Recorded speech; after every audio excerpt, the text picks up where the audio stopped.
are live. For it's 1, 2, 3 strikes, you're out at the old ball game. Take me out to Twitchy Dolphin Media presents Let's Get Two. It's baseball from sea to shining sea by the team that brings you home. And now, your host, James Christopher.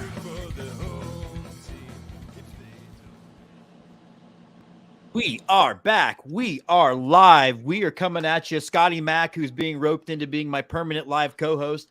I'm telling him right now, so that way, well, we only have a few viewers on some of the networks, but either way, you're stuck. Scotty Mack, how's life treating you? Hey, I just heard I have a permanent job. Life's great.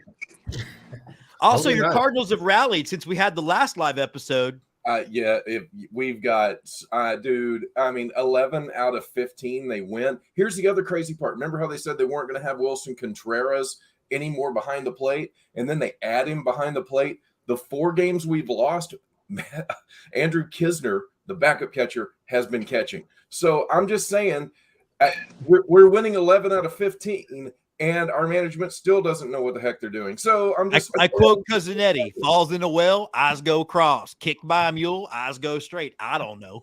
Like Sparky said, man, you're going to win a third, you're going to lose a third, and what matters is what you do with the other third. You do in the middle. Now, listen, before we introduce our special guest, I would like to point out to whatever Rangers douchebag player that said the AL West goes through them, it's May 22nd. Y'all have a 1-game lead. Calm down, Junior. Speaking of which, one of my favorite ball clubs is here, the Seguin River Monsters. We've got Scott and Tony from the River Monsters. Scott, introduce yourself. Say hi. How you guys doing? Happy to be back. It was fun to be on last year when I came on to kick off our first season. So we're happy to be back. Happy to have Let's Get Two back as a sponsor. You guys are great.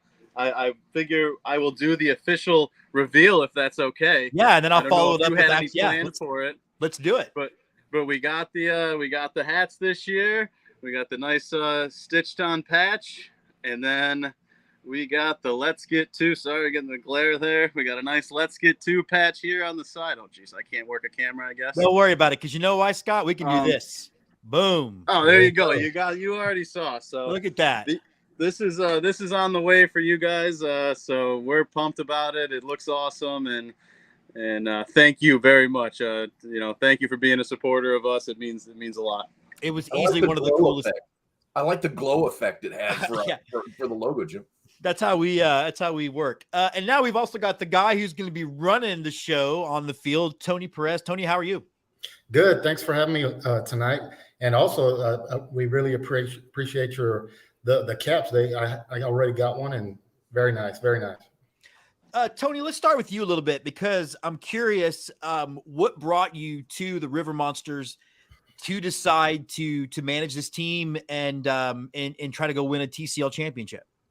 Location. I'm actually from Buda, Texas, but the last 5 years I've been going up north to the Great Lakes League. So it was nice to have something close by. So I basically threw my hat in the ring and hoped they would give me a call, and they did.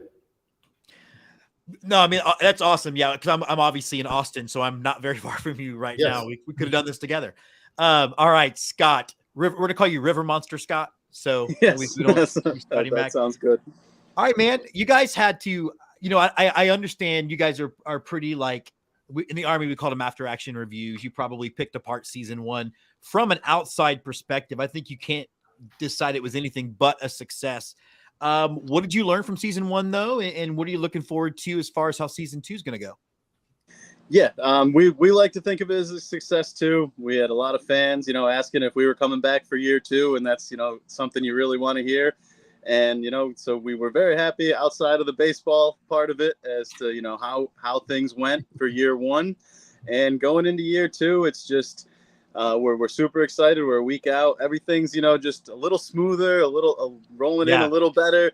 We're not as chaotic as the short turnaround we had to go into the inaugural season. So just kind of excited about everything across the whole spectrum, fan experience, concessions, on field, everything should be, upgraded this year and be a little better. So we're excited all around the board. Scotty Mac, I got to tell you. So basically, their jerseys didn't come in last year. So these guys ironed on letters on the t-shirts the night before their right. Isn't that what happened, Scott? Y'all were basically making them the night before the first game.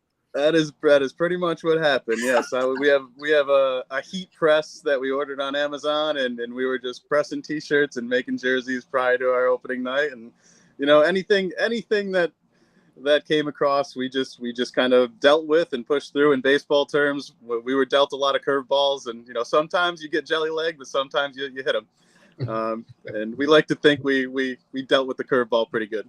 Scott, I'm curious. Jim frequently tells people that we met each other through independent filmmaking, and one of the things that we always heard was by any means necessary, and it sounds like that's exactly what you guys were living up to last year. Absolutely, by any means necessary. Just every day was make sure today gets done, make sure the game gets on, and push forward. It didn't matter what was in front of us, and we like to think we did. Scott, I'm curious what questions you have for these guys, because you and I are big fans of collegiate summer league baseball. I mean, we were at the Hope Fallon Hoots all the time, not to mention Prospect League, Northwoods League. I mean, name it. So I'm curious, like, what questions you had getting ready for this discussion. Well, me, Scott? You, Scott. Yeah, me. Okay, I thought so. And then I was like, wait a minute, there's two Scotts in the room. My first question just really came up to me is, Tony, you have the Great Lakes where it's nice and cool during this summer, man. Hunter, are you ready? Are you ready for, July and August? You guys have no joke about the heat, man. Are you ready to get back in that? Right. It's going to be a shock. There's been some games in June where, it was drizzling and we had basically a drizzle falling. It's 50, 40 degrees and we got pullovers and jackets on. But it's going to be a shock. But the main thing is I get to be close to home. I don't have to go up north with the travel up there was pretty tough day in, day out. And it also makes it nice for my family. And I have grandkids now and my parents who live in San Antonio. So everybody gets to come out and actually watch summer games for a change.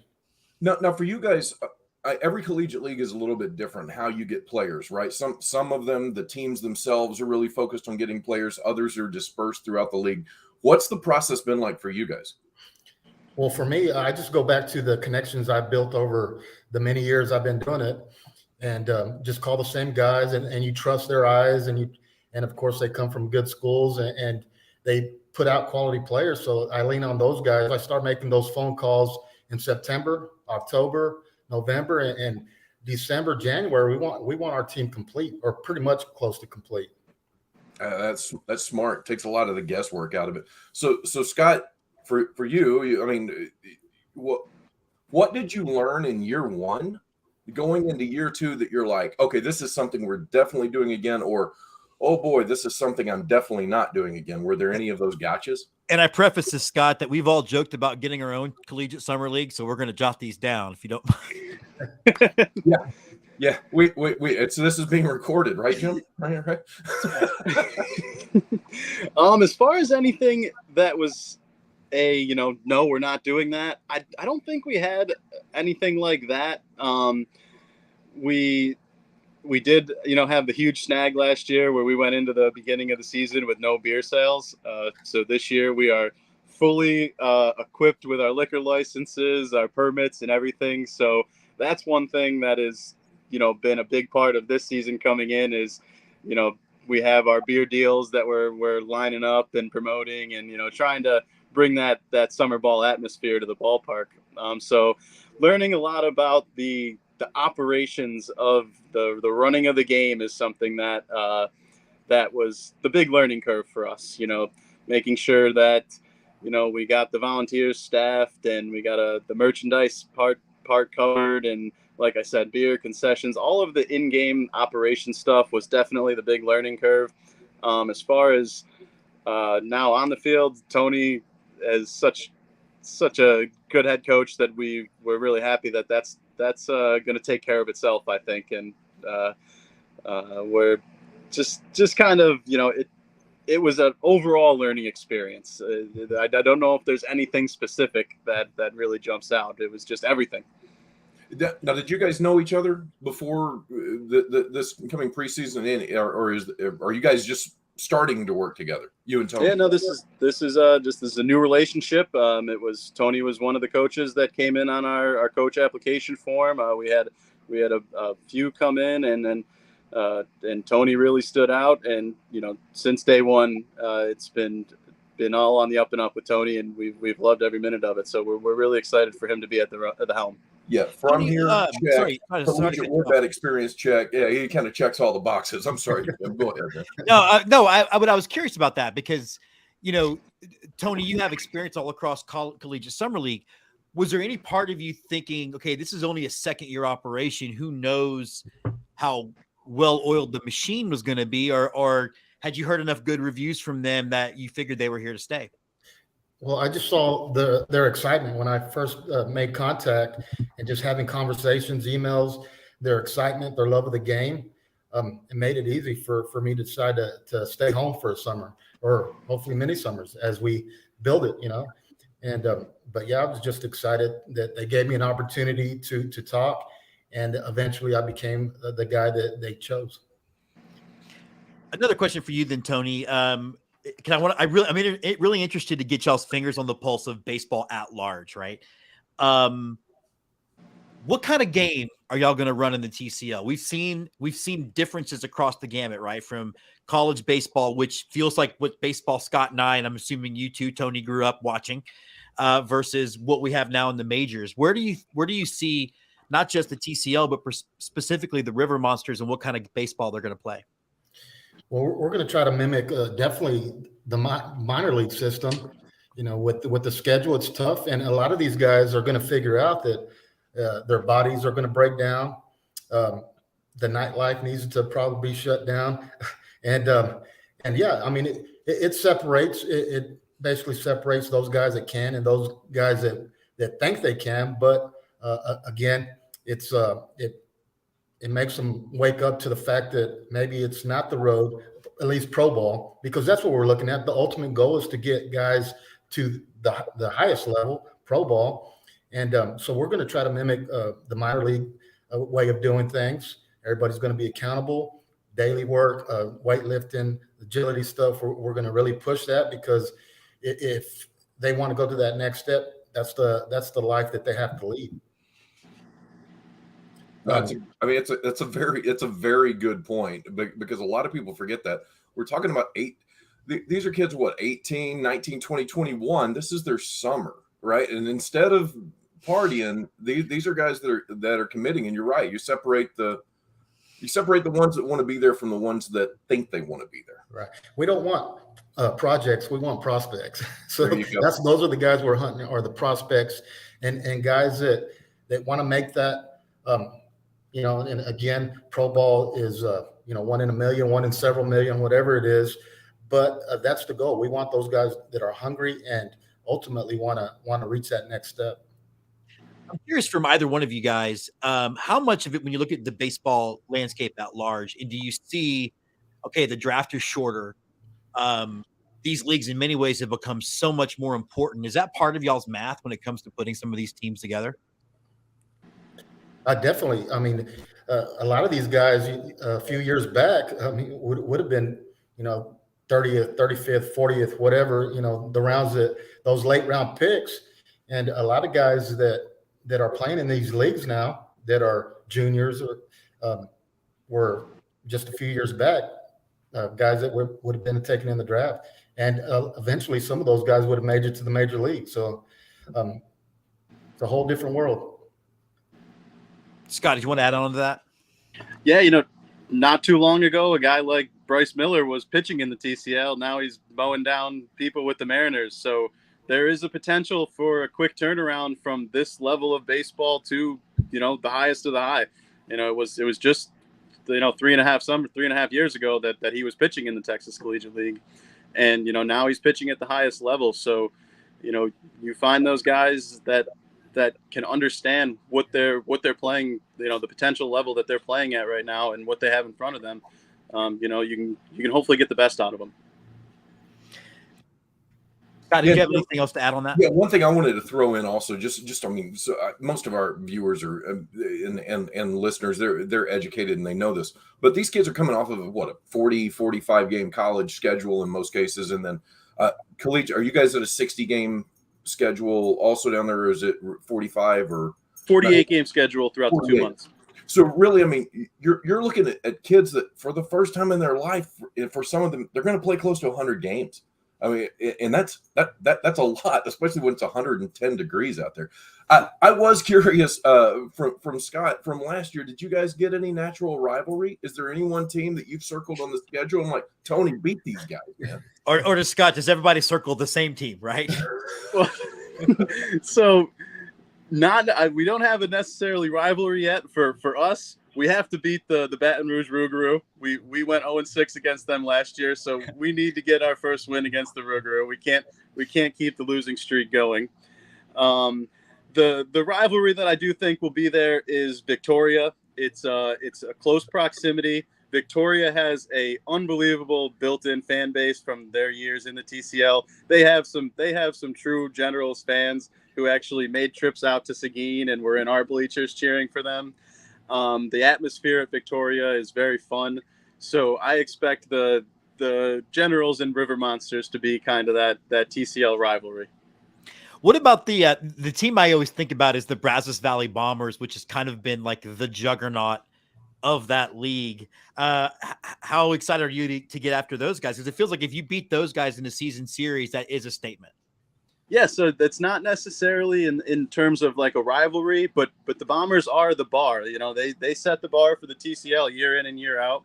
You know, not that they were the champions last year, but perennially they are the cream of the crop in the TCL. So beating the Bombers means you're doing something right.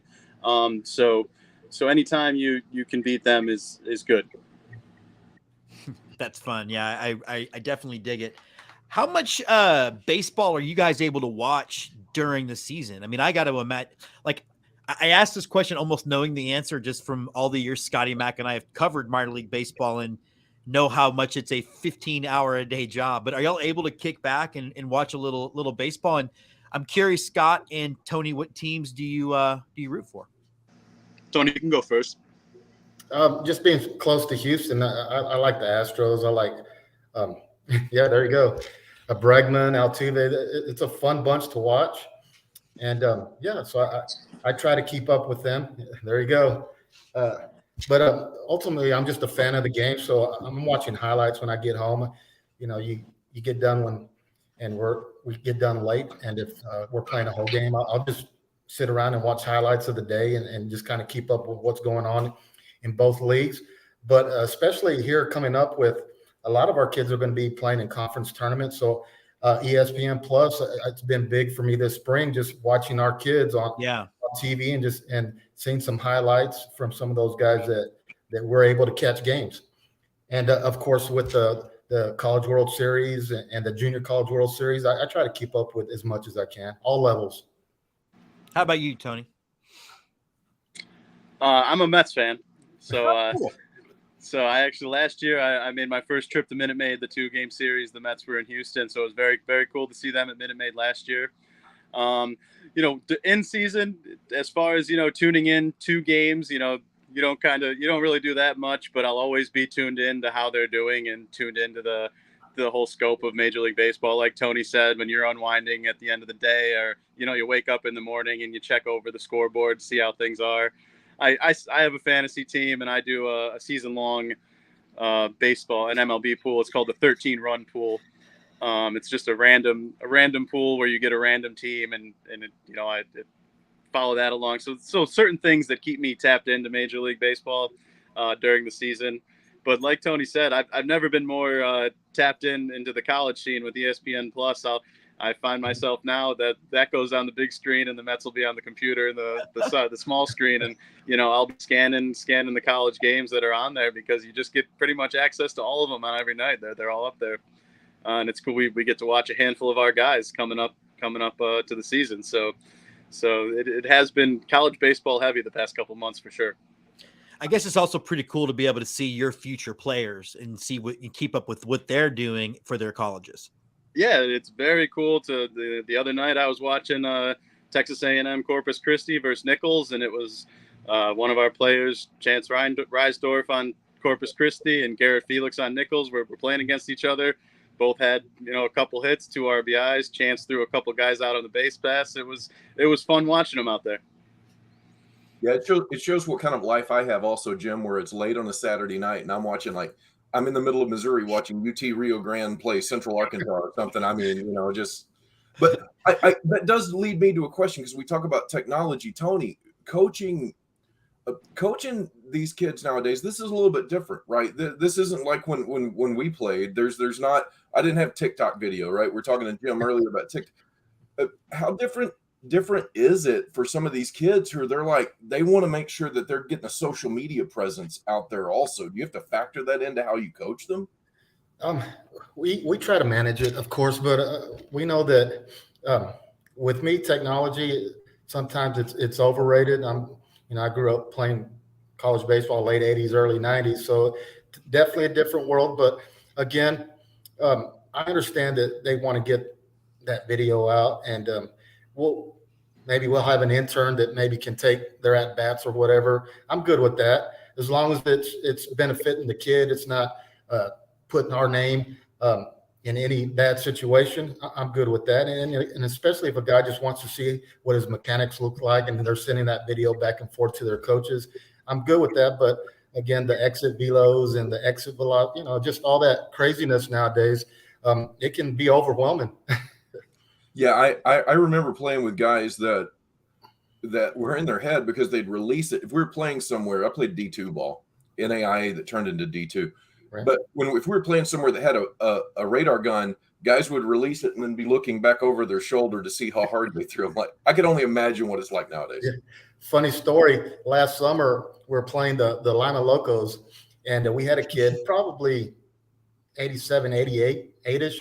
Their dugout yells out 92, 92, and he turns around and he sees 87. So after that, he was done. It was like home run, double home run. They got in his head so bad. It's hilarious. The game within the game, Jim. Exactly. That's right. It's always about the game within the game. One of the things that Tony, as well as I do that. I'm sorry, no, not Tony Scott. As well as I do that this is about baseball, and it's not about baseball, right? You got to create this entire minor league baseball, almost like a circus outside of the lines. How much of that are y'all kind of continuing to shape what your identity is when it comes to that part of the minor league baseball experience? That's a huge part of the game, bringing in the families, the kids, making the whole game outside of the game as fun as possible, keeping fans in the stadium for the entirety of the game. This year, we are lucky that we're bringing in a couple really promising interns that are able to help. That we have in between inning stuffs lined up on the field that we weren't really able to run smoothly last year because of just when you're short on hands, there's only so much you can do. So we do have those on-field promotions where in between innings we got our MC out there with the mic, and we'll do some sack races, musical chairs, dizzy bat. We have all those things lined up and smoothed out where they'll be running smoothly for fans to get out on the field and participate. We're working on getting insurance for a bounce house. We have the bounce house. We just got to make sure it can be inflated and we're not going to get sued or anything. Yeah. So we're smoothing out the details of having that up and running. So that's another fun thing that we're doing. And then for the adults, we have like I said, some beer deals. It's $2 Tuesdays. You get a can of beer for $2. We have a summer special that seems all college teams do, is the beer batter, where you label somebody else on the other team. I absolutely love that. It's so mean, if they but I love strike it. out, you feel bad for the kid everybody that wants him to strike out, but hey, we're trying to sell some beer and have some fun. So somebody's got to be the sacrificial lamb on the other side. Scotty Mack and I were in Traverse City, and we saw a poor guy get the golden sombrero, and he was the beer bat guy. It was man. They picked the right guy. You could just tell that last AB, he was just throwing his bat at anything, trying to make any kind of contact. That's when you dropped on a bunt. Yeah, right. Oh, he'd get booed to death on that. In the old days, the next pitch might be somewhere interesting. Exactly. Oh yeah. No, this kid, honestly, I mean, bless his heart, he was trying to eat chicken broth with a fork. He just, I mean, it was not happening that night. It was not there at all. I got to say, Scott, if you're going to do anything, this is me as a fan. The inflatable balls, you take the two drunkest guys, well, not too drunk, but they can still stand up, right? Put them in the inflatable balls and have them run head onto each other behind second base. I can live with that entertainment every game. I just love that. We are gonna have to try to get some of those, whether it's the inflatable balls, those, the cow suits, and have the, run the bases or something. But we're working on upping those on-field promotions for sure. I don't remember last year. Did y'all have a mascot? And if not, is that coming? Yeah, we have Gil, our mascot Gil. So he's our big river monster. He'll be at the games this year. He was a fan favorite last year once people got to know him. And he actually, we did a July 4th parade, and I think he stole the show of the parade. He was grittying down the sidewalks. He was dancing. He was putting on a show. So Gil is the River Monster mascot. You'll be seeing him this summer. Well, and speaking of which, we talked a lot when you first came on about the community and how y'all were going to have to outreach to the community. Now it's year 2. Do you feel like support for the River Monsters is now more baked into Seguin than it was going in? I mean, do you get a sense that people are excited about having a local 9 in their town? Yeah, I definitely think so. Like I said, last season coming into this one, ending last season, it was a lot. Are you coming back? We pretty much had the same return of season ticket holders. We had a great return of our season ticket holders coming into this season. So that's a nice base of fans that we hope to see on a regular basis. Now we have, a few more community events we're lining up. We're doing something at the Seguin Library this summer. Cool. Every game, there's going to be a Little League team that runs out with our starting lineup, a different Little League team from the area. So yes, we are definitely continuing to integrate ourselves into the Seguin community, and you already see it after, we're going into year 2 and we haven't even been around for 2 years. So, it's growing for sure. That's exciting. Now, before we continue the interview, one of the cool things that we are about to be doing is we are hitting the road big time now, and our first trip is up, our annual memorial trip up to see the Corpus Christi Blue Ghosts. And guys, did y'all know, first of all, the Blue Ghost is named for the USS Lexington, which was essentially an aircraft carrier sunk during World War II, and they built another one, and they called it the Lexington again, and the Japanese thought it was the same ship, i.e. Blue Ghost. It's anchored outside of Corpus Christi every Memorial Weekend. The Hooks play as the Corpus Christi Blue Ghosts, and this year we have new look for this brand. Here we go. Hey everybody, Jim from Let's Get To, and we're back here to do something we haven't done in a while, which is we're going to show you the merch by unboxing a new shipment from minor league team. Now look, those of you who've known me or watched the show know I am a big fan of the Corpus Christi Hooks. Most importantly, I'm a big fan of their Blue Ghost identity, and when I found out that they had a new design coming, I couldn't wait to get my hands on it. I think I've been sitting on the idea that a new design was coming for almost a year. So let's take a look. I've got scissors.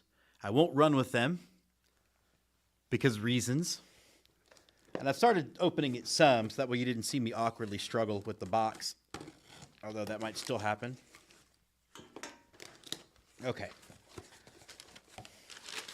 All right, so we're going to start with the cap, which absolutely love. I love that they put the focus on the carrier, the aircraft carrier part of the identity by seeing a Navy fighter plane taking off, kind of flying towards the camera with the Lexington in the background. You can see the number 16 there on the deck. So I love the cream crown of the hat. You don't really see that a whole lot in minor league baseball hats in particular. So absolutely adore it. I love that they've taken the brand seriously. It doesn't look cartoony or silly. I know they use an in-house or a local graphic designer, and I think it's one of the best designs in minor league baseball going. I'm 100%, 1,000% in love. So that's the 3930. I'm not a 5950 guy. I know I'll probably get a 5950 just for display, but let's see what else is in here. Okay, looks like we have one t-shirt. This one also features that same design of the, I was going to say jet, but it's not a jet. The fighter plane, the prop-driven fighter from World War II. History major, and I was in the military. Don't know the difference, I guess. So that's one of the shirts. That's the one we got, Jess. And then we got another. Nope, that's the piece de resistance right there. This is the t-shirt I got myself. I just love the adaptation of that American flag, the symbol that would go on the sides of planes, still does. And I just love the combination of fonts on this. I love the kind of throwbacky 40s looking font. And I love that you have the stencil thing for the Corpus Christi. And now, the piece de resistance. This is it. The jersey. All right, so on the front, we have that same combination of texts. In the back, we have the number that's in that same stencil. And then, again, on the sides, that fighter plane symbol. So this is it on. And I'll show you the back. And if you're thinking that I learned my dance moves from the Gopher in Caddyshack, you're correct. We cannot wait to get down to Corpus for Memorial Weekend, for Blue Ghost Weekend. We'll be watching batting practice on the Lex. Then we'll be out to Whataburger Field, home of your Corpus Christi Blue Ghosts. Look for our episode on June 6th, where we have an interview with the team, hopefully an interview with the designer, and we cover everything that's going on that weekend. All right. Before we continue with the show, any impressions? Scott, what did you think of the look? Which Scott River Monster Scott. Sorry, I didn't want to step on toes. That looks awesome. The hat, obviously, I love our color scheme, but the white and baby blue color scheme can't ever that can't be beat. That always looks so clean. I really like the numbers on the back of the jerseys. I think that's a nice number look. Overall, that's a very nice setup there. Tony, you strike me as a serious baseball man. Where do you fall with all these alternative identities and stuff like that? I mean, do you think it's cool, or can you rather focus on baseball? No, I actually think it's cool. Yeah, I love it. I love it. Definitely that cream color. That when I saw that combination there with the cream and the, I guess, grayish bluish, that jersey was definitely legit. I think the kids call it fire. Scotty Mack, what about you? Hey man, my vehicle is Battleship Blue Gray, so I'm in love with this color. The cream and that that's just it's such a clean look, and look, it does look when you're on the field. Really, if you're wearing a good, clean look and it does kind of boost you a little bit. Yeah. If you're wearing some garbage look out there, I mean, you really just kind of it's depressing. I don't know about you, Tony, but I played in some garbage uniforms before, and I played where I looked clean, and I played my better ball when I knew I looked good. Oh, for sure. It's the mirror test before you leave the locker room or whatever. All right, I'm ready to go. Because especially if you're 18 to 20, look, you want to impress the scouts, you want to impress your coach, but there's a couple of blondes that you're also trying to impress up there too. So you might as well be looking good. We always say, so what you're saying, you got to pass the eye test across the board. That's exactly right. So by your theory, then I might have been a general if we had today's Class A's as opposed to the Class A's I had to wear, which are basically a green business suit with medals. Sure, yes. Huh. Wow. Look good, feel good, play good. I feel like I'm losing a lot of. Rose goes in the front, big guy. Exactly. Rose goes in the front. So, but speaking of that, and obviously like the Hooks are a 20-year team. You guys are in year 2. You've got time to get there. But do you look around the landscape of minor league baseball and really borrow ideas for what the River Monsters might want to do in year 5 and year 10? And that are Tony, Scott, you just trying to get to the end of year 2? Or where are you on that? Oh no, whether it's we're always following new MLB minor league or summer accounts. It's you learn from everything. So we're always following any team that we aren't and we see out there on the socials, because you can take different nuggets from every thing that other teams do. There's no way that we're going to be the best ideas, all across the board. So you definitely have to learn from everything that everybody else is doing. If you're not doing that, you're definitely not doing it right. So one of the things that, Seguin is known for its pecans, pecan city. So if there is an alternative idea, that's always at the forefront of our mind is, mixing in something with pecans. And we also have, there's the Seguin Toros. We're an old summer league team here. That's always something we would like to mix in as well. Down the road, when it is down the road, that isn't something we're able to roll out just yet, but we do have plans for that stuff for sure. And plus, it's unnecessary to roll it out now. I mean, you're still introducing everybody to you guys. I think Absolutely. If you do that stuff too early, you do get some brand confusion. Mm-hmm. So right now it's all River Monster. That's what we try to pump and make sure everybody knows who the River Monsters are. And then, down the road, the fun stuff can happen. Well, I think it does sound fun. So Scott, I mean, you mentioned the Heat. You going to come down and go to a game with me? Do you bring it? I tell you what. Yes. I'll commit to it right now. But I'm going to say this right now for Seguin fans out there. I just took a look at the schedule while Jim was unboxing. Friday, June 9th, Baton Rouge is in town, and it's fireworks night, and I'm guaranteeing a victory. I didn't say who. But I didn't say who gets the victory, but I think that will be a victory. I got this feeling in my heart, man. That's when the streak breaks, Scott. Tony's bringing it home for you. Friday, June 9th. Everybody come on out to the ballpark, see for yourself. And you get fireworks afterwards, so why not? Why not? Tony, question for you. Like you obviously are in to win it, right? And I love that about collegiate summer league and indie ball, where you actually do try to win, as opposed to affiliated ball, where there's winning is often secondary. But what kind of restrictions do you have from coaches, like their college coaches and that kind of thing? I mean, I'm assuming pitchers are on some kind of pitch count. Is that something you have to think about when you're managing a game? Yes, definitely, because they're going to be on inning limits, pitch counts. And you definitely get those phone calls from the pitching coaches, especially the kids that are at the D1 level. So we don't want to abuse arms. So that's why we try to have a big presence with our bullpen. Right now I think we're at 17 arms. Ooh. And that's not enough. we're at around 13, 14 position guys. But, yeah, we want to be around 16, 17. Arms, and then we actually signed a kid recently that's a two-way guy that can throw some inning. So, yeah, I mean, the bullpen's so important because a kid, he may be the starter, but his limit may only be 60, 65, 70, and then we're going to shut him down, just regardless if he's throwing a no-hitter or not, because we're just not going to go there. So the bullpen's very important.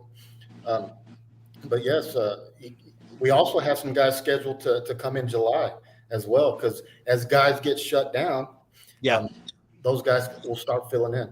So we got. That's what I was going to mention. It was nice. It's already nice to see that Tony. We have a D1 guy from Texas Arlington who's already scheduled for July. So the July and the end of the home stretch is just as important as the first month. So already, the roster turnover is coming. So to see Tony already, planning for that and having the arms ready to go is good. Scott, any last questions before we jump? Scotty and Mac, any last questions before we jump into? One thing I did want to ask Tony along those same lines. People think about the pitch count, right? That college coaches are telling you, hey, don't get this guy above 60, don't get the guy above 50, whatever. What about the hitters? This is honestly a question.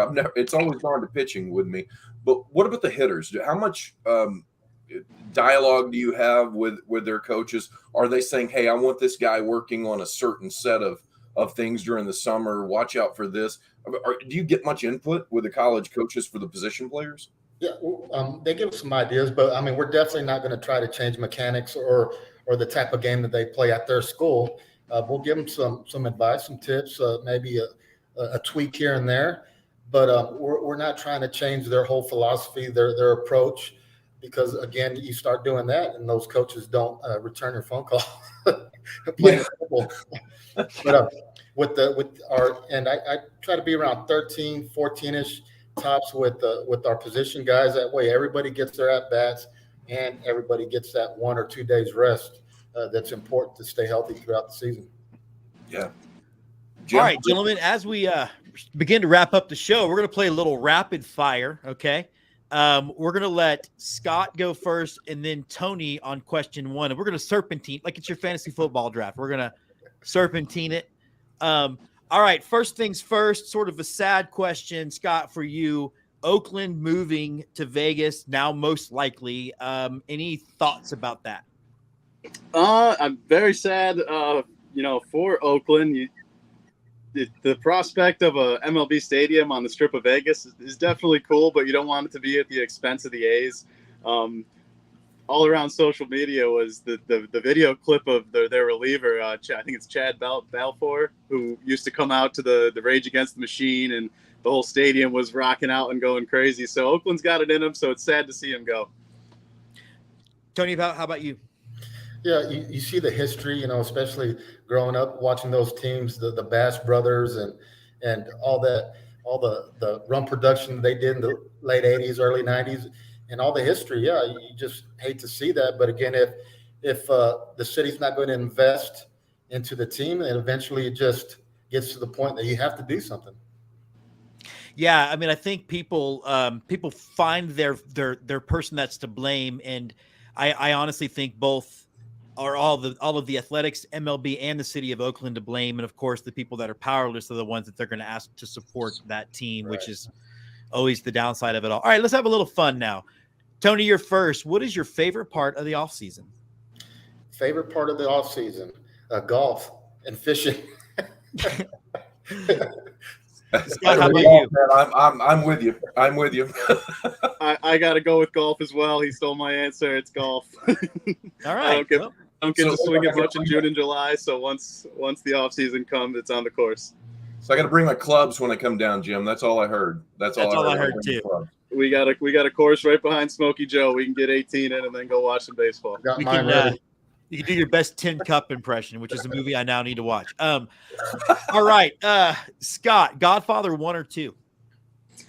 The Godfather 1, but you can almost watch it as one movie. You go in from the first to the second. But Godfather 1, the character growth of Michael Corleone's incredible, and it's the number one. I absolutely love the tragedy that is the Corleone family. How about you, Tony? In my mind, they kind of just merge together. I can't, to me, that it just goes together. I can't separate them a lot of times. It's been a while since I've seen 1 or 2, but it just all merges together. It just fits. It's been a while for me too. I think 3 weeks. So yeah. I'm sensing a Godfather night theme somewhere with on sale. I've already convinced the Omaha Storm Chasers to have a Jaws night for me. So we're cooking with gas. Okay, Tony, Star Wars, Harry Potter, or Fast and the Furious? Star Wars for sure. No one says Fast and the Furious. Let's be honest. Star Wars. Vin Diesel wouldn't say Fast and the Furious. No. Scott, how about you? I'm gonna go with Harry Potter. My dad was a big Star Wars guy. It never really stuck with me. I'm not a hater. I enjoy Star Wars, but I'll go with Harry Potter. But I will not disparage the Fast and the Furious. They preach family and they sure do. Every other dialogue. So I won't disparage the Fast series, but I'm going to go with Harry Potter. Okay. All right. This is going to be the hardest question you answer all day, Scott. We'll begin with you. Dad hat, flex fit, or fitted? I've mixed in all three. I do like the fitteds the most. I think that's what I go with in terms of my baseball hats, but I like to get hats from breweries, and from there I go snapbacks usually. I'll usually get snapbacks from breweries fitted from baseball. All right. And Tony?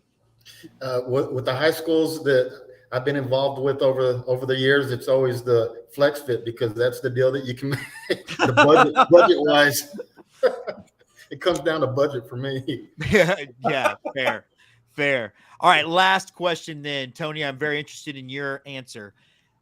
Which of the newest rules for MLB, and I'm talking about everything that was revealed from the pandemic until the beginning of this season, needs to go? We need to get rid of. I just find that the clock is kind of a weird to me, and that whole situation, it just seems odd.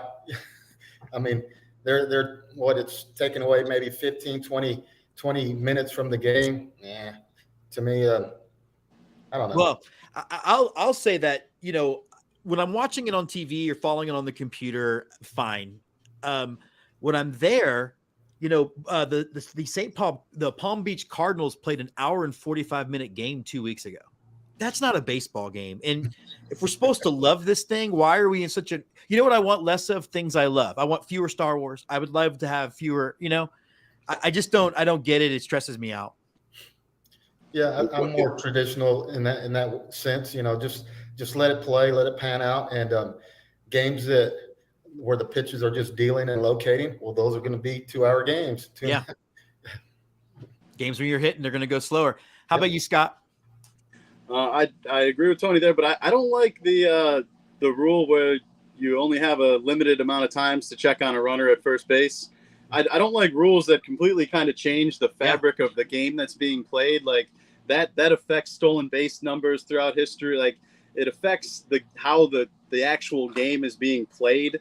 And those are the kind of rules that I really don't like. That the pitch clock and whatever, it's trying to speed it up. I don't like the parts of it, but I really don't like the rules that have changed the in-game play. I love that, and I'm all about like bigger bases and stuff like that. But it's the other thing I can't stand. I'm curious, Scotty Mack. You've never answered this question in all of our travels. Well, so one of the things I just want to piggyback on what Scott was saying very quickly. You don't see pitch outs anymore. Have you guys noticed that? You never see a pitch out. The pitch outs are coming back. That's the answer to the multiple pickoff moves. It really is. If I can't go over there but 2 times, you're about to see. I mean, catchers that have never, since they've been 6 years old, they've never executed a pitch out. That it's coming, because I think that's the only way. If they're going to keep the limited number of lookovers, that's the only defense you have. For me, that's the rule I hate the most. The pitch clock honestly doesn't bother me, especially at the major league level, because some of these guys taking a minute or more between pitches, it makes me nauseous. Yeah, that's fair. It needs refinement. Don't get me wrong, but I'm okay with that. But yeah, the limited number of pickoff attempts, because that changes the fabric of the game. And also, I'm not crazy about the runner on second base to start extra innings, and that cost me a loss. I almost think if you're going to do that, then let's go to hockey, right? Hockey goes 3-on-3 in overtime, and if you lose, they put it in a separate category. Let's do that. Yeah, that's kind of how I look. I mean, if they're going to tweak the game, let's just go crazy with it. Otherwise, we saw home run derby in Sugar Land. Remember, we saw. Yeah, my colon's still trying to recover from watching that. Yeah. I mean, the last season, the Mets lost the NL East by 1 game, and I personally think it affected their playoff trajectory as far as having to play that wild card game. So 1 game is all it takes after 162, and an extra inning game does not mean less than a regular inning game, and that runner isn't out there for 9 innings. So they all mean the same after 162. I think the piggyback on you too, Scott, with that is go ahead, Jim. Sorry. You're trying to play a game different for an extra inning than you play it the rest of the game. And I know we already have that problem with the playoffs, right? Because baseball's a game based on large sample size, and now we're going to squeeze it down to who is. I mean, look, Tony, you're an Astros fan. The best Astros team was 2019, the one that didn't win the World Series. It's just the way it goes. And I don't want to, I want to do that as little as possible, which is why I hate the ghost runner. Scotty Mac, I cut you off. I'm sorry. No, I've already forgotten what I was going to say, but because it comes down to that. You hate to see somebody who's tied for the last spot in or for the division title, their wild card or something, and they go into game 162 and it comes down to a runner on second base getting to start the inning, and they happen to be on the road and they didn't score, so all they got to do is bunt the guy over to third and hit a bloop. Come on, that hurts. That hurts. Yeah, no, absolutely. Absolutely. So that does actually wrap up this episode of Let's Get To. First of all, before we get out of here, I want to thank Scott and Tony from the Seguin River Monsters for joining us. Scott, how can we find you? How can we get tickets and gear and all that fun stuff? SeguinRiverMonsters.com. That has a store on there. It's got our schedule and it's got links to buy all tickets. We're at Seguin River Monsters on Instagram, Seguin TCL on Twitter, Seguin River Monsters on Facebook. We try to be as active as possible, so you can always see what we're doing on those platforms. Give us a follow. We're trying to grow as much as we can. Thank you guys once again for the support you've shown us since we've started, and that you continue to show. It means the world to our program. Any support that anyone shows is what allows us to be sustainable in Seguin, and what we want to be doing. So thank you guys so much for your support. All right, and Scotty Mack, you and I are back next week, June 1st. We're going to continue our back to school run as we welcome the Spearfish Sasquatch. Hope everybody will check us out. We're also going to have our annual Memorial Day episode out on Monday and on Thursday. So Thursday we'll continue back to school again with the Pineville Porcupines. Next Monday, our memorial show, and then a live show next week before you're off to Salt Lake. Until then, everybody got to a ball game. Get your peanuts, get your Cracker Jack, and most importantly, let's get to